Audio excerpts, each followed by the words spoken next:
Hello, my name is Delali Frank, and you are welcome to Eurozone on our media channel, where we discuss the ongoing Euros. We're going to have tactical analysis, details of what the matches that were played. Host nation Germany also managed to start on a strong foot. With me here is Force, who help us do proper tactical analysis. So don't go anywhere. Force, welcome, my guy. Thank you. Awesome. Pleasure to have you around. Let's talk about the Euros. First of all, let's start with the opening ceremony. What's your impression about it? Well, I can practically say I'm very impressed. I mean, it's something that we were very hopeful, to see. And I mean, come the day, Germany did host an elegant opening ceremony, and to the extent that they paid homage to Rummenigge, I mean, one of the best centre backs in the history of the game. So I mean, it went fantastic. Awesome. Let's move straight to the game itself properly. First, let's look at the starting 11 and how both of the coaches decided to set up. First, I'll ask you, were you surprised by Germany starting 11, playing Kai Havertz straight up front?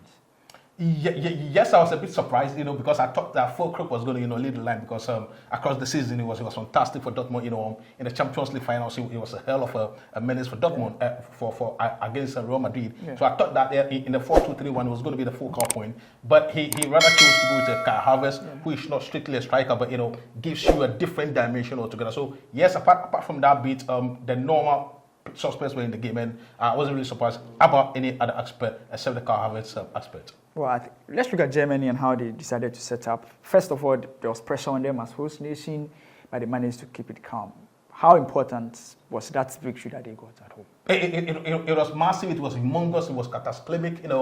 I can say confidently that what Germany did do on that day, 5-1. It was massive, because over the past couple of seasons, right? Over the past couple of sections or tournaments, they've been practically poor, right? They've not really given any identity to what they've been known to do. I mean, there were talks that is because they've changed their identity from being practical, from being efficient, from being what they used to be.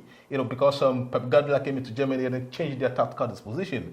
But on this day, they were massive. They went back to what their ideology was. They went back to what their identity is, which is the German efficiency, the German machine. The German machine. You understand? I mean, they had players who understand the concept, right? And so it is a different tactical disposition altogether, and they were able to buy into the concept. I mean, they were direct. They were not holding the ball, they were not keeping the ball as they were compared to previously. So they were direct, and it really, really impacted on their play. Let's move to the other side and look at Scotland. One of the teams that people perhaps expected a lot from them. Do you feel that it was more people expecting too much from Scotland, or it's just Scotland underperforming on that day? It is not Scotland underperforming. You understand? I mean, it can be that good, it can be that great, but you meet a match that is bigger than you. You meet an opponent who is technically better than you. And on the day, I think that's what happened. It's not because Scotland were that poor, right? But just that the opponent was just far better than them. And the fact that they were laid in the 3-4-3. Dispensation. Tactically, what they needed to do was to load the midfield, right? But they decided to go rather to the flanks. Yeah. And that was incredibly naive, because I thought that the German national team had so much vibrancy in the midfield. So why don't you just match them when it comes to the mid-third? Because they had Wirtz, they had Musiala. Yeah. I mean, strong going forward. They had Toni Kroos who can really control the game. So why don't you just intercept the spaces that you're going to create? Do you understand? Instead of rather trying to use the flanks in the 3-4-3 system. I think Germany, obviously, host nation, dominated the opponents and sent a strong warning to the other teams. And I think when we talk about sending strong warnings to the other teams, if you look at how Germany have been excellent in this competition, throughout this performance, does it in any way make them automatic favorites? Prior to the start of the tournament, I did indicate that Germany are one of the favorites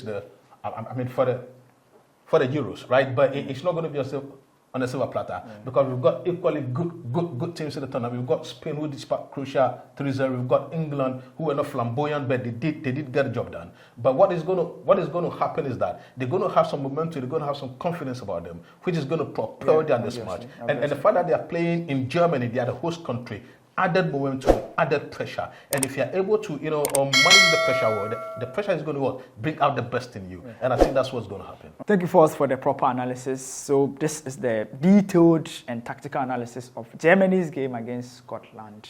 Thank you for staying with us.